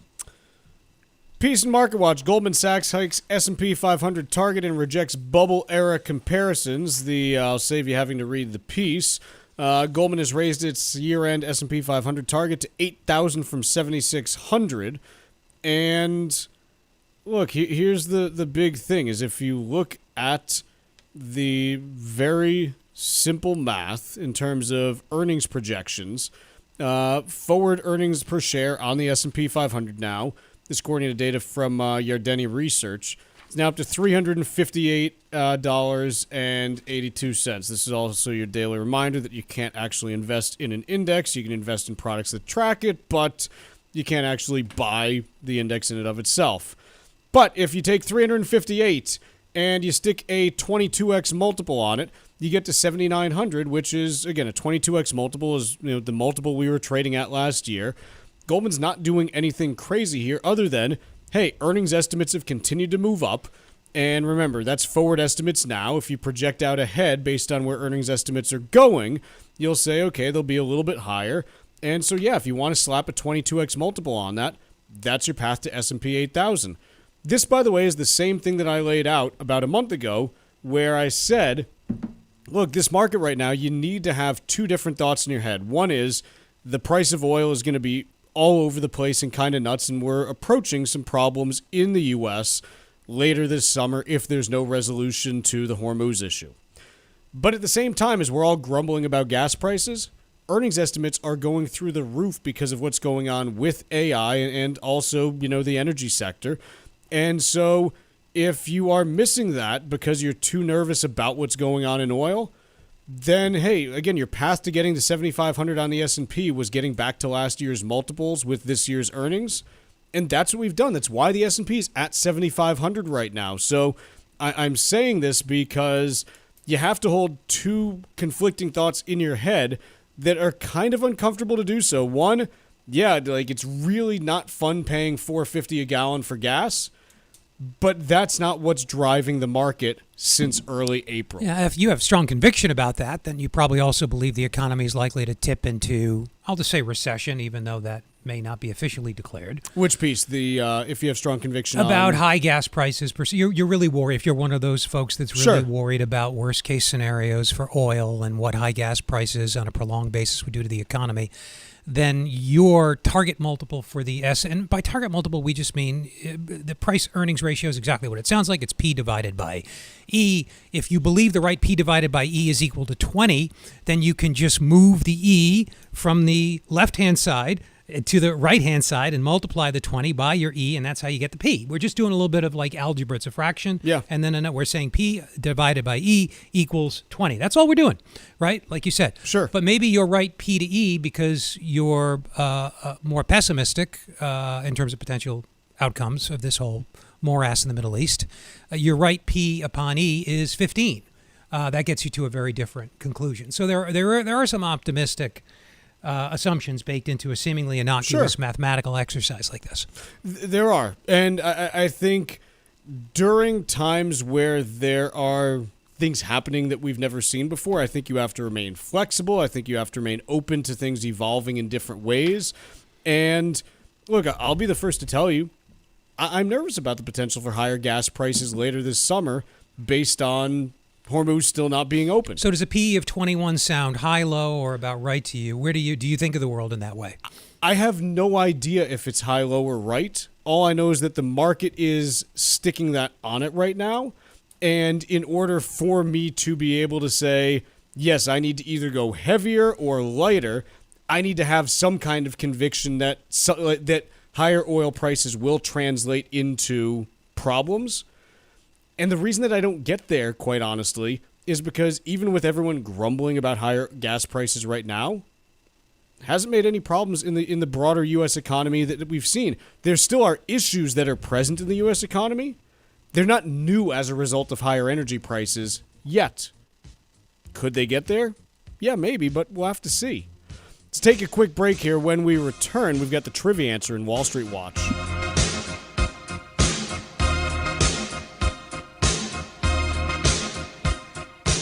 Bringing the latest financial news straight to your radio every day. It's the Financial Exchange on the Financial Exchange Radio Network. Our Senators Edward Markey and Elizabeth Warren and Representative Stephen Lynch are standing up for radio listeners like us by supporting legislation to keep AM radio in cars. They know the value of local radio in times of emergency. Now it's time for Congress to finish the job and pass the AM Radio for Every Vehicle Act. Learn more at dependonam.com. This message furnished by the National Association of Broadcasters and this station. In Massachusetts, summer starts at the farmer's market. Longer days, fuller tables, and the best local food coming in fresh each week. Find just packed produce, responsibly raised meats, small batch cheeses, fresh caught seafood, and thoughtfully made goods. It's where neighborhoods come together and local food shines. Stop by your market this season and support farmers and makers across the state. Sponsored by Mass Farmers Markets. Growing farmers markets across Massachusetts. Find your local market at massfarmersmarkets.org. Long-term care costs can reach thousands of dollars per month and can put a serious strain on your savings. The experts at Cushing & Dolan often see families caught off guard by that reality. Without the right plan in place, those costs can quickly eat through a lifetime of your hard work. But here's the shocker. Many estate plans don't protect your assets from those expenses.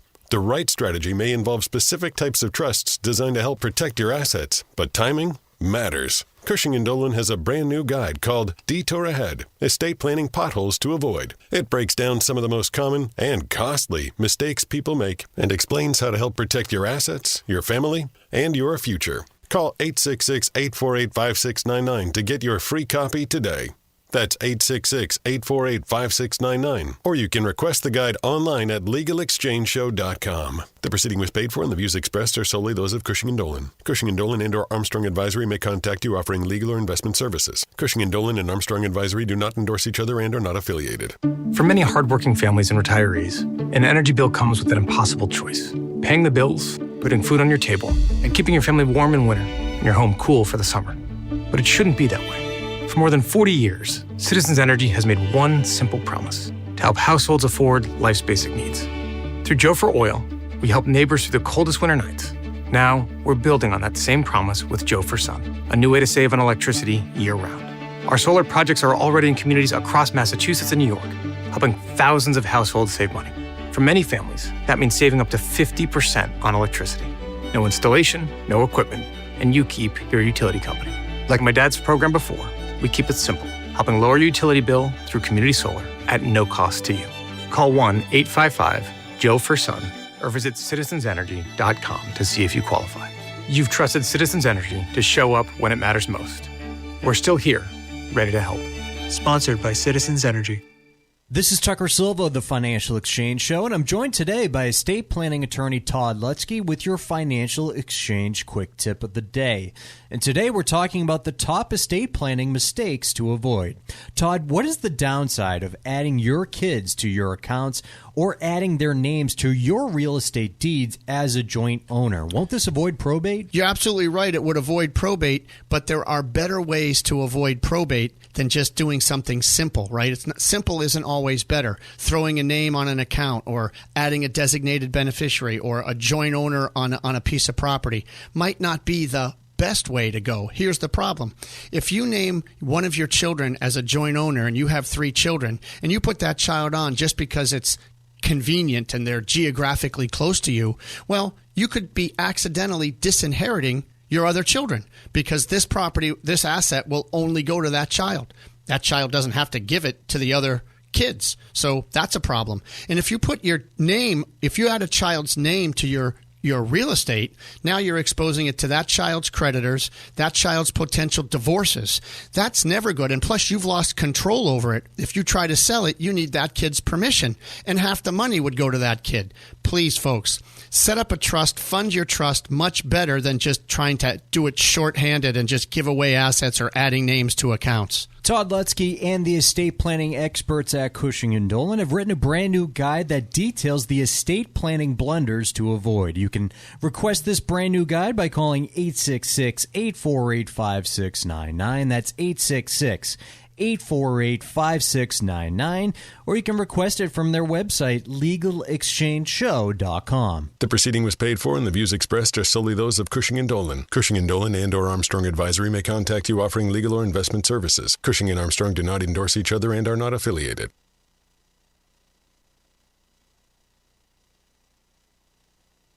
Time now for Wall Street Watch, tracking the stocks, the data, and the headlines driving markets so far today, right here on the Financial Exchange Radio Network.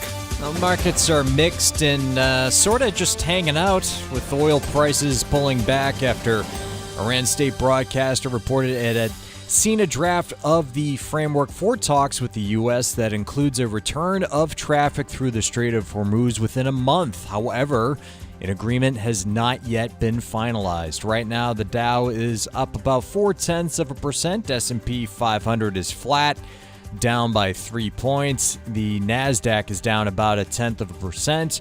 Russell 2000 up modestly, only 0.1%. 10-year Treasury yield down 2 basis points at 4.46%. And oil pulling back 3%, trading right around $90 a barrel. After yesterday's milestone for Micron Technology, where the chipmaker surpassed $1 trillion in market valuation, Micron stock today is now edging higher. Meanwhile, cybersecurity company Zscaler offered a cautious outlook for its full fiscal year, citing increasing memory costs and changes to its sales leadership. Shares are plunging by 31%. Elsewhere, Abercrombie & Fitch posted mixed fiscal first quarter results and weaker than expected guidance after the conflict in the Middle East weighed on sales. However, that stock is jumping by 11%. Boeing up by nearly 2% after CEO Kelly Ortberg said that the company has met requirements set by the FAA to increase production of its 737 MAX aircraft to 47 jets per month. And after today's close, we'll see more earnings from Marvell Technology and Salesforce. I'm Tucker Silva, and that is Wall Street Watch. And in the previous segment, we asked you the trivia question: which movie beat Top Gun Maverick in worldwide box office returns back in 2022? And that would be Avatar: Way of the Water. And Mike from Rochester, New Hampshire, is our winner today, taking home a Financial Exchange Show t-shirt. Congrats to Mike.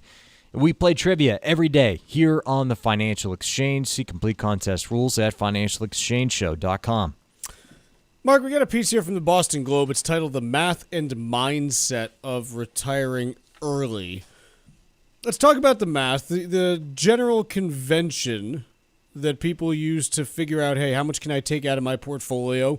It's the 4% rule. The idea that, hey, if you take 4% out of your portfolio on an annual basis, historically, in the vast majority of scenarios, you don't run into any problems with running out of money. The key pieces to keep in mind about the 4% rule, number one, when it was developed, which was it early 90s that was developed? Early to mid-90s, I think? Sounds about right. That's somewhere in that range. We should give Bergen credit. I think he's the financial advisor who sort of realized that was sustainable. Yeah, sounds about right, Chuck. So number one, like when it was originally developed, didn't include the last 30-plus years of returns. Well, in the last 15 years, the returns have been pretty good. The previous 15, not so good. So, take that for what it's worth. The other piece, there was a big period during the 2010s where, hey, one of the key components of the 4% rule is asset allocation, looking at a 60-40 portfolio split between equities and bonds. Well, during most of the 2010s, your bonds yielded next to nothing. And so that was, a risk that was present that wasn't when this was developed. But the other piece is, hey, this looks at a 30-year retirement.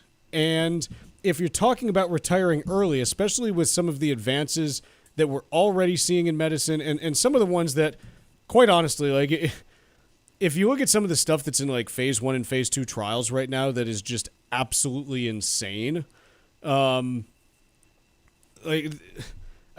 got to be honest. there's a really good chance that normal lifespans could like stretch by anywhere from like 5 to 7 years over the next generation with some of the stuff that we're seeing. And I know people be like, oh, like what's 5 to 7 years? Like that is a huge move in lifespans. That's fantastic. While we're on this topic, I know this is a complete divergence here. Actually, let's finish this and then we'll talk about it. Can I correct myself? I said Burgeon. I should have said Benjamin. William that's Benjamin. it. No, I didn't correct you either. Is it Benjamin or Bengen? Bengen, I think. I've always said Bengen. I botched his. I'm sorry if anybody knows him. Bengen. I think you're right. I think Chuck. he would just nod along and say, "Thanks for giving me credit, guys." Well, he deserves it. He does. But the big thing is when you're talking about an early retirement, you might be talking about a 40 to 45 year window that you got to cover, and your expenses also evolve throughout that retirement as well. You've got to cover health insurance more heavily before you get onto Medicare. There's, all kinds of additional spending that you got to account for as you get into later years where you might need more medical care. So it is something where you do have, kind of some things that you need to play around with. And the big thing is the Armstrong Advisory Group. This is what we do all day, every day. We take a look at people's retirements.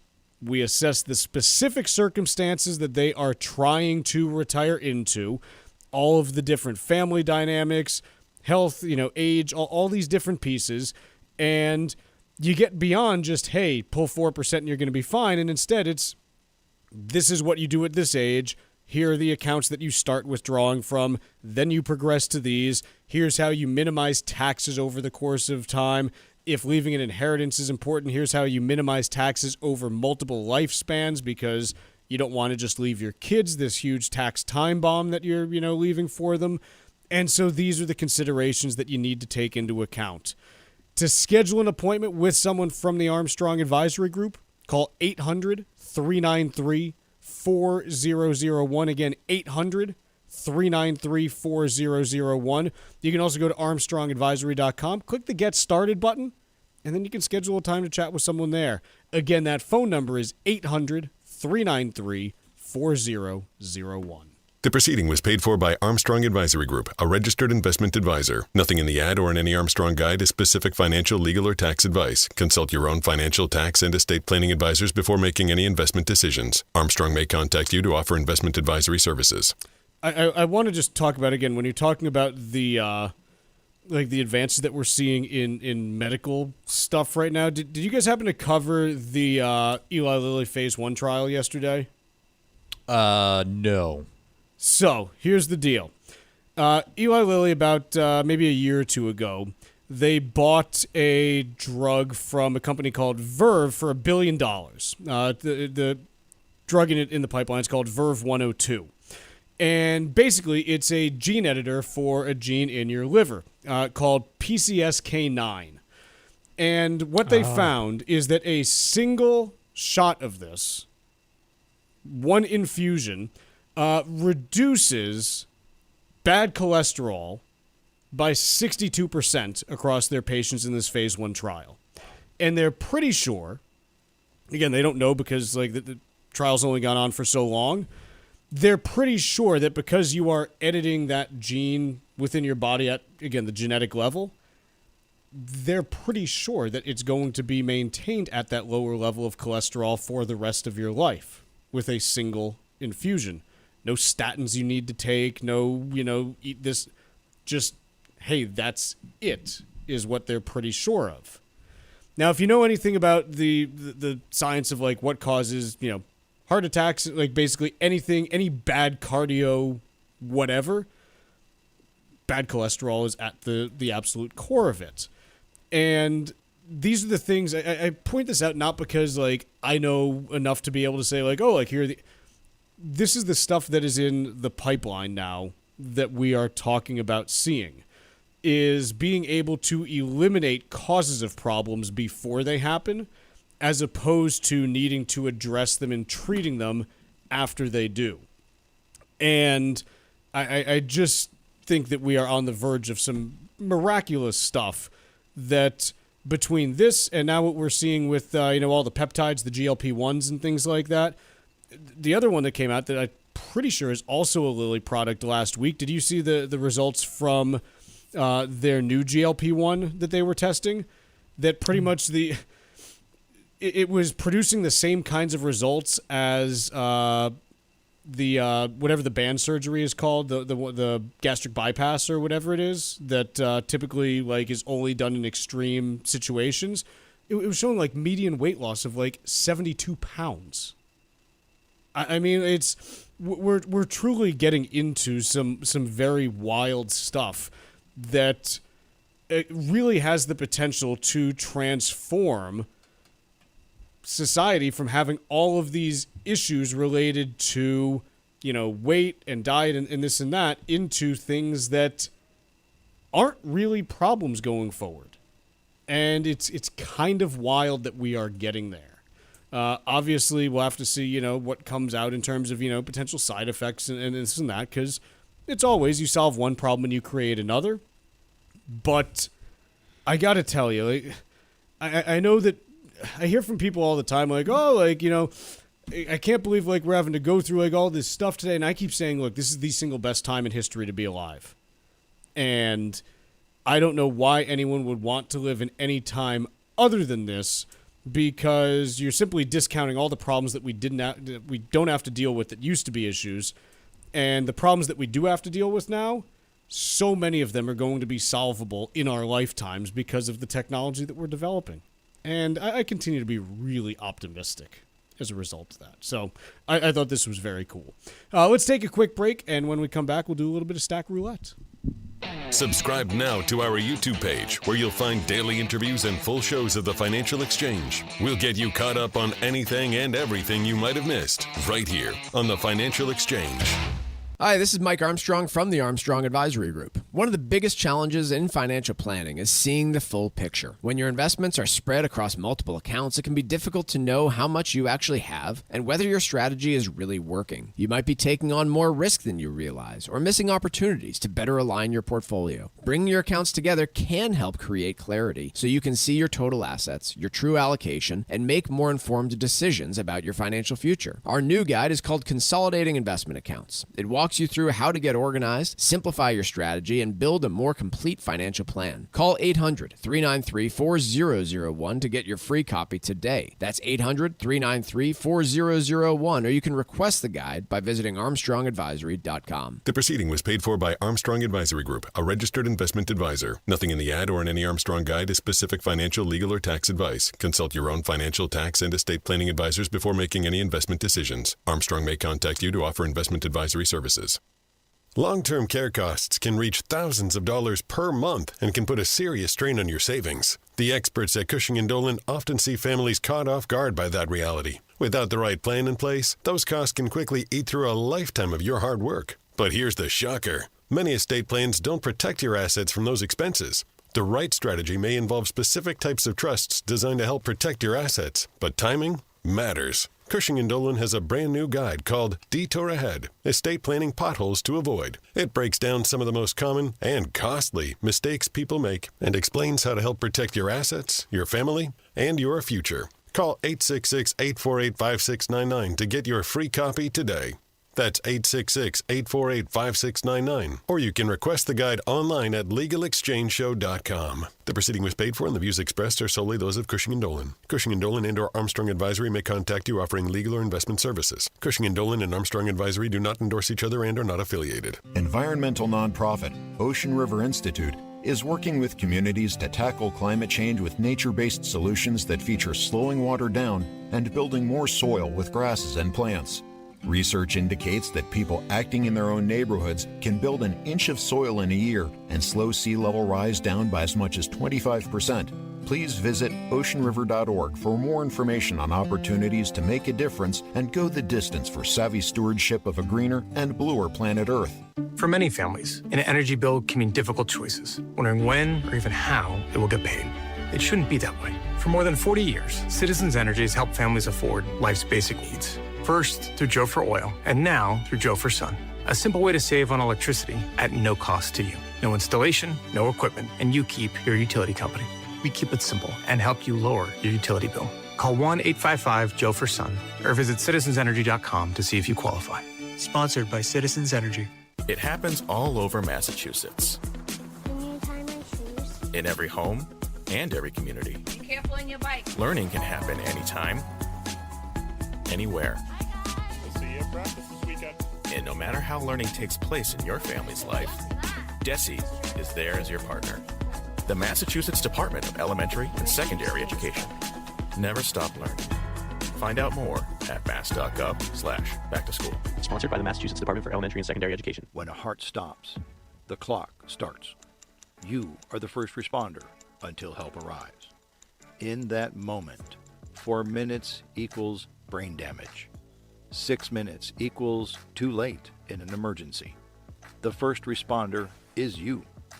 We need you. Will you be ready? Learn CPR. Visit heart.org/nation. That's heart.org/nation.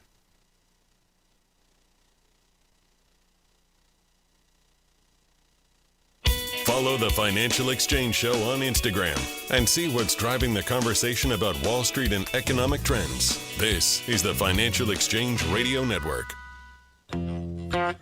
The Financial Exchange is a proud partner of the Disabled American Veterans Department of Massachusetts. Register today for this year's DAV 5K on Saturday, November 7th at Fort Independence on Castle Island. If you're not able to participate, you can still support our great American heroes by visiting dav5k.boston and making a donation today. Your participation helps provide vital services like free transportation to medical appointments and safe housing for single veterans and their families. Donate today at dav5k.boston. That's dav5k.boston. I'd like to start off Stack Roulette, if that's okay, Mark. Piece in Bloomberg. It is titled, "Ordinary Americans Deserve a Fair Shot at IPOs." And it's talking about how you've got these big IPOs that are coming this year, and when they do go public, the ones that have had access to the VC funds over, the past, decade or so are going to be the ones who benefit, and most Americans will be left out. Few things. The first is, let's say that you want all Americans to be able to participate in venture capital. The first problem is that the venture capitalists do not want you to do that. They don't want to be trying to manage who has $20 invested in this company and who's got 100. They're not record keepers at that scale. They don't need the capital either. No, and this is the second part. Number two, if you get more supply of money coming into these firms early on, all you're doing is driving valuations up early on such that the benefits won't actually be able to accrue once you hit public markets anyways, because you have already bought in at higher valuations because of supply and demand. Number three, most people don't realize that most IPOs suck. Okay? The vast majority of them never end up going anywhere except down. Think about all of the high-flying ones from the last, decade or so that people were excited about.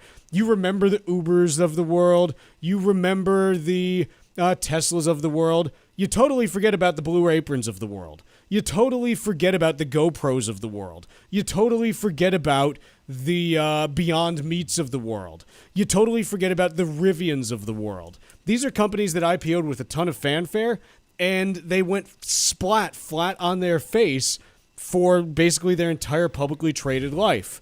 So I think it's important to realize, yes, some IPOs do win. The vast majority of them don't really go anywhere and, in fact, end up being horrible investments once they make it to public markets. Yeah, they're sort of a lottery ticket for people that can afford the risk. Very discerning, sophisticated institutional investors making investments with very specialized venture capital and other types of private equity managers will say, again, Chuck, they got plenty of capital, several $100 billion in so-called dry powder, money that they've raised, monies that, say, pension funds and endowments have committed to them, but they haven't yet called because they haven't found a way to deploy it. Yeah. They don't want, like you said, they don't want our money. We couldn't give it to them if we wanted to. No, they don't want my $100 coming. They're going to be like, what do I do with this? Send it back to him, Put it in the mail. What do you got, Mark? We talked in the first hour about inflation being one battle after another sometimes. In the 1970s, it was certainly that way, and you can get things coming at you out of left field. I referenced the disappearance of anchovies off the Peruvian coast. I stole that example. A famous economist, Alan Blinder, uses that example, or he did in his research on the great inflation of the 1970s. Lo and behold, Bloomberg publishes an article just in the last hour. El Nino threats prompt Peru to extend halt on anchovy fishing. Peru has extended a halt, the article says, on anchovy fishing off the country's coast. It'll remain in place until June 10th. There's apparently a bumper crop for a certain very limited period every summer. And what I didn't explain well is that they grind these suckers into fish meal, which is used to feed, at least in the 1970s, it was used to feed chickens.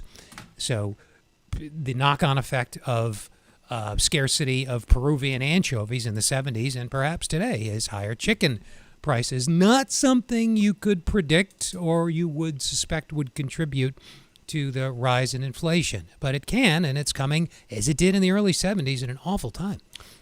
So what you're telling me is that an anchovy flaps its wings off the coast of Peru? Something like that. And Kevin Warsh has to hike. Yeah, I guess that is a good example of wild that effect. Yeah. You ever, are you guys pro anchovy? Very. Yeah. They're good. Yeah, they're awesome. They are good. I don't enjoy them on their own, but I enjoy popping a little anchovy paste into something to give it that little extra umami. Yeah. I mean, I've had an anchovy on a Caesar salad, like laying on a Caesar salad. I like that. Don't love that. I'd rather I puree love them that. up into the dressing, personally. Give me the whole thing, you know? Okay. I'm good. Yep, that's Nice and salty. fine. Oh no, it's great. Again, it gives that little extra pop there. Yeah, and I do enjoy that. NASA laying out its moon base plans, including landers, buggies, and drones. Basically, where we're heading, according to NASA's latest plans, we're going to have working moon bases by 2032. Working on what? Extracting minerals and stuff? Moon stuff. Moon stuff. Don't worry about it. Yeah, moon stuff. None of your business. Now, I'm particularly excited about this because I could see myself doing very well on the moon. Yeah, I could see that as well. I think me and Grayscale is good. Like it makes so you're like a data center person? No, the moon would make my eyes pop, is what I'm saying. You know, like I think it would be good. I think I could do well there. I could open a nice little restaurant. You know, you'd be supporting the. Yeah, your no. services. Yeah, you're in services. Yeah, I would. I would very much be. Well, in they're going to food need service financial on the planning, moon. I assume. Honestly, I've done that here. I don't want to do that on the moon. Okay. I see myself. You send me the anchovies up there, and I'll make you a nice little sauce for your noodles. You know, a little moon sauce. But seriously, what are we doing on the moon? What's this for? What's the base for? Why not? Cause man, just research. I think the eventual goal is resource extraction and a habitat at some point for an alternative diversification. Yeah, no, it makes total sense. I'm not mocking it. I'm genuinely curious. We're done for the day. We'll see you tomorrow on the Financial Exchange.